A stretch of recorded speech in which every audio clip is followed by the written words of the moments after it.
Sesungguhnya kami menjadikan apa saja yang di muka bumi ini sebagai perhiasan di atas, untuk menguji siapa yang paling baik amalannya. Bukan yang paling kaya, bukan yang paling tinggi jabatannya, bukan, tapi yang paling baik amalan. Yang ada di muka bumi semua akan rata semua, akan jadi debu yang berterbang. Kemudian kita masih tergoda untuk mengumpulkan kekayaan di dunia ini, berlomba-lomba bersaing untuk meraih jabatan dan kedudukan, lupa dengan tujuan kita.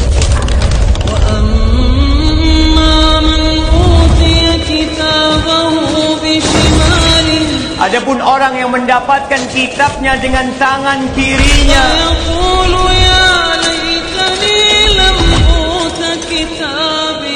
walam adri ma hisabiyah,